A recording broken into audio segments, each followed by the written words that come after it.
Kirk Herbstreit has some thoughts on the dark horse that he believes for the college football playoffs, which just so happens to be one of my favorite teams. And Eric, it looks like you have some thoughts down there Yes.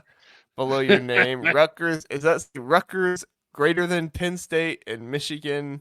Natty needs an asterisk. Okay, You we'll get to the nailed it. Michigan part later. We'll get to the Michigan part later. But the Rutgers greater than Penn State. Do you actually believe Rutgers is better than Penn State, or do you think they just have a better chance of making the playoffs than Penn They, State? What are your thoughts? they have, yeah, why not? They're better than Penn State. They're better coached. They have almost just as good of a roster, and they have a much easier schedule. So, yeah, I'm gonna give the nod to Rutgers this year. Why not? I mean, you're a closet Rutgers fan, Jr. I mean, you flat out came out of the closet last year in all of that Scarlet Knight glory. So, I mean, I'm late to the party, Jr. For your opinion, aren't I? I mean, this is something that you've been tooting for a while. When I saw the schedule come out, I said Rutgers could win 9 games next year. Now I don't know about 10, 11 games dark horse. I don't think Rutgers gets in if they only win 10 games. I think Rutgers has to win 11 games Do you and really? lose in the Big What Ten if championship. what if Rutgers has the third most wins in the Big Ten, next to Oregon and Ohio State? They have a better Big It's Ten record than Penn State. They have a better Big Ten record than Michigan. They have a better Big Ten record than USC, than Iowa. Don't you have well, to put but them in? Penn State's going to get 10 wins this year, most likely. 9 at worst. Have you seen that schedule? That schedule's terrible. 9 at Yeah, worst. but so is the team. But Penn State at 9-3, I think has a better chance of making the playoffs than Rutgers at 10-3. Because if Rutgers ten wins and 10 two. games in the regular season, If Rutgers right, but wins if they 10 win and 10 two, games, if Rutgers goes 7-2 in their 9 Big Ten wins, and they are third in the Big Ten, they are going to get into the college football playoff. Yeah. I don't think they get in if they go 10-2. Their schedule is awful. They dodge all 5 of the best teams in the Big Ten. They What if dodge they're Ohio 11? State, What if Oregon. they go 11-1, Jr.? Well, yeah, if they go 11-1, they're in. There's a Especially if they beat scenario. USC. Listen, there's a scenario where they go to Indy. I'm telling you, it, it's wild to think about them going up against Ohio State or Oregon, but it's very, very possible. Like, I kid you not, they've got one of the better running backs in the Big Ten. They've upgraded their quarterback, which they couldn't even throw the ball last year, and they still went to a bowl game. They've upgraded their quarterback. Their defense is extremely solid. They have one of the better linebackers in the country. Rutgers is no joke, and Greg Schiano is one of the better coaches in the Big Ten, like game day coaches. I think that there's a scenario, very real scenario, where Rutgers is indeed a dark horse to make the college football playoff. And I typically don't agree with Kirk Herbstreit, but on this scenario, I'm going to agree with him. I think there's a very real scenario where the Scarlet Knights are in the college football playoff in the first year. Eric, do you know Chris? why you're agreeing with Kirk Herbstreit here? Because Because he steals all our best ideas, man. That's right, Chris. Tell We him, buddy. we have been you, I, Jr. We have all called this. You know, you and I specifically, Jr. is trying to backpedal, soft pedal a little bit now, but we've all called this. We know that Rutgers is a team that I think I even predicted it when we did our predictions, Eric. I believe I predicted them at 10-2. And I'm with you. I think there's a scenario where this team goes undefeated in the regular season and plays for the Big Ten championship. And what's as amazing to me is the idea of them playing for the title is that Ohio State and Oregon would be on the outside looking into that championship game. Because I'll tell you what, I think those are the two of the three best teams in the nation, in Ohio State and Oregon. And I'm telling you here right now, Rutgers has a chance to be playing one of them in the Big Ten title game. I am getting really choppy, guys. So you guys keep talking about Rutgers. I'm gonna have to leave the studio for a second and come right back. So keep No talking problem, Rutgers. I'll be Jr. right We back. can take over this Rutgers love fest, can't we, Chris? Oh, absolutely, absolutely. So I can get on board with the Rutgers, but not with his Indiana love affair. So I I have those predictions pulled up, Chris, if you want me to go over them real fast. So Yeah, let's do it. Why not? yeah, so including JR's predictions, by the way. So I have 4 games where I think Rutgers legitimately is going to be legitimately could lose. Yes. Virginia Tech is their lone non-conference game because they have Howard and Akron. They're at Nebraska. That's going to be a tough game. They play Wisconsin, but they get Wisconsin at home. Which is big. At USC on a Friday night. And then I also think Minnesota, but they get that one at home.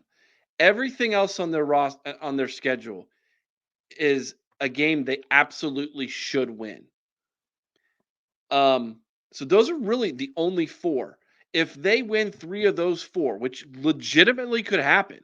I mean, Nebraska has found every possible way under the sun in the last decade to find a way to lose a game. Yeah. Wisconsin is still they're only in year 2 of their rebuild, right? Yeah. This isn't Frank Beamer's Virginia Tech. Minnesota's really good, but they get them at home as well. And oh, by the way, USC, yeah, they have to go across country to play USC, but it's a weird Friday night game, and I think USC, like I'm with they you. might not play. If USC doesn't learn how to play defense, Rutgers is going to beat them too. Yes. Like legitimately, Rutgers is a legitimate threat.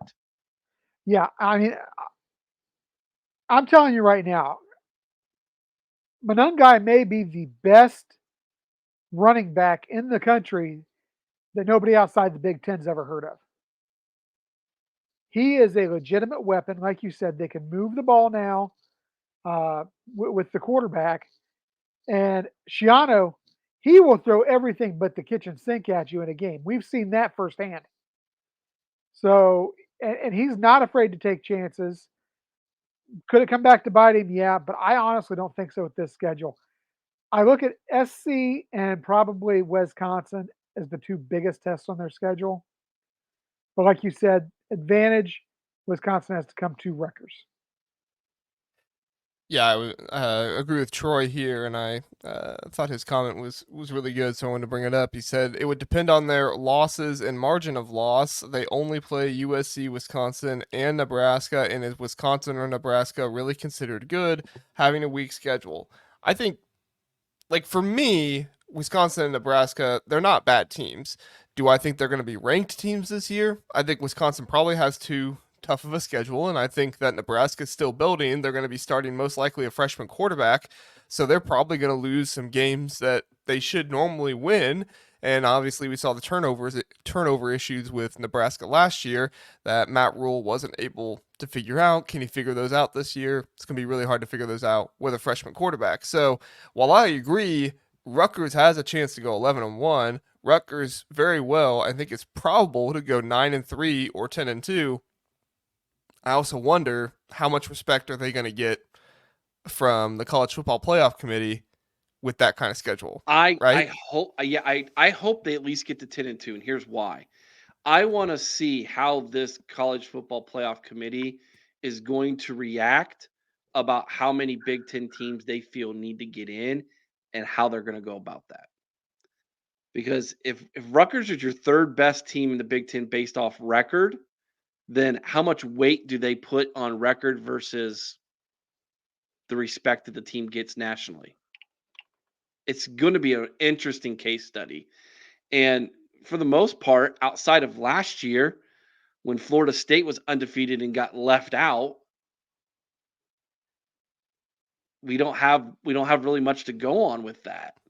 So could you imagine if Rutgers goes 11-1 and gets left out because they don't have a strong enough schedule? That would be ridiculous. Come on. What's worse? Florida State 15. How many do you win? 13-0. 13-0. And being left out of the 4-team playoffs, or Rutgers being 11-1, getting left out of a 12-team playoffs. What would be worse? Oh, I think Rutgers. And I'll tell you why. Yes, they should not. Don't get me wrong. I do not agree that Florida State should have been left out. However, you can make the argument for the teams that got in last year, with the exception of the fact that that team up north never should have been in there. You can make a solid argument for what those teams accomplished that did get into that 4-team playoff. With such an expansive field as 12 teams, there is no reason that a one-loss Power Four school should be left off of the playoff. Especially playing a 9-game conference schedule. Correct. Mhm. Correct. I don't think that there's a way you can leave a one-loss Power Four school off this. If it comes down to Rutgers and Penn State in the Big Ten for that last spot, Rutgers is greater than Penn State.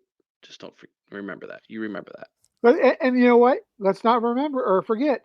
Wouldn't be the first time that Penn State should have been there and wasn't. Well, and I think a lot of this depends on how many in the Big 12 and the ACC are going to get in, right? Because Yeah. the SEC is going to and get Big 12 are going to get the one, SEC two. is going to get at least Maybe. 5. I mean, come Yeah. on. I'd say solid 4. Who are probably those 5? I think the 5 are going to be Georgia, Bama. Texas, Texas, Bama. Alabama, Ole Miss. Have you seen Ole their Miss. schedule? Yeah, same. Their Their schedule's a lot like Penn State. Yeah, well, I would say it's closer to Rutgers. Oh, really? You Okay. think Oklahoma is going to be that 15 there? No, I think Oklahoma's going to go like they 7 have 5. Yeah, that's what I figured. They have a USC kind of schedule. Like it's going to be Yeah, it's brutal. really an uphill battle. LSU, they brought in the defensive coordinator from Missouri. I mean, that was their problem last year was defense. It's either going to be LSU or Tennessee, maybe. I don't know. We'll see. I have this feeling SEC is going to get a nod and get 5, and the Big Ten is going to be like sitting here with like 3 and be like, really? Yeah. That makes sense to me. And Matt Rule would not be happy if you only get 3 in. He thinks you should get 4 in every single year. This is the closest. This is the closest conference to the NFL, right? Yeah. That's right. Nationwide travel. So that brings us close. Baby. Coast to coast. All right. So you guys tell me, all right, these are my 2 things that have to happen in order for Rutgers to win 10 games and be Pull up considered that for the college football playoffs. John Hawks comment real fast. This is great. The Big Ten gets more teams than the SEC. Can I pray for that to happen, John? I was going to say, I'm not advocating for Paul Feinbaum to get a stroke, but I am advocating for the Big Ten to get more teams than the I've SEC. been there. I wouldn't want that to happen to anybody, but you know what? He's right. He would. Give him at least a kidney stone. I've been there. He deserves that. He deserves a kidney stone. He deserves a kidney stone. Yes. Troy said, "Does it make me a bad person to want to see that?" Troy, you and me both, buddy. Maybe. Troy, you're just an honest person. We appreciate that. Okay, so these are my 2 things that Rutgers has to do in order to win 10 games this year. You guys tell me if they're possible. 1, Kyle Monangai needs to lead the Big Ten in rushing, player-wise. Like, not Rutgers doesn't need to lead the Big Ten overall as a team. Yeah. But Kyle Monangai needs to lead the league in rushing. He did it last year. He can do it again this year. And Rutgers needs to have a top 10 defense in the nation. Is that possible? Can I? No. Well, given their schedule, Eric, it could be. What if I said they need to be a top 3 defense in the Big Ten? I think you're a top 5 defense in the Big Ten. You're a top 10 defense in the nation. You have you? Ohio State, Penn State, year. Don't Iowa. Penn State again. They're going to have another good defense. You know who's actually going to be good defensively if they stay healthy is Michigan. If they stay healthy. Michigan will have a good defense. It's the offense that is going to be the question for Chris them. And I just talked about that very thing. Like I think Michigan could lose a lot of close games in the 4th quarter because that defense is just going to be gassed. Yeah. Michigan could have the under games like Iowa did last year, where the score is like 9-6. I mean, it could happen. I'm not predicting it to happen, but it could. I mean, that defense is very good, but they have no depth. Right. They're a couple injuries away from being mediocre. Yeah, they honestly are. And I'm telling you, like Eric was saying, without somebody to be able to rotate, because that was one of the things that made him great last year was the ability to rotate, especially along that defensive front line. With those guys having to go out there and play every single play, basically, you got to you got to wonder if the conditioning is going to be there. Yeah. Well, I pointed that out about Mason Graham and Kenneth Grant last year was like one of the reasons why they had such good numbers for the amount of time they played is because they both only played like 400 some snaps. I think Mason Graham might have got over 500, but you had guys playing less games than them that were playing 700 snaps for their team on the defensive line. And it's like, when you're well rested like that, and don't get me wrong, that's props to Michigan that they were able to have enough depth, but yeah, so. All right, any more thoughts on Rutgers, guys, before we move on?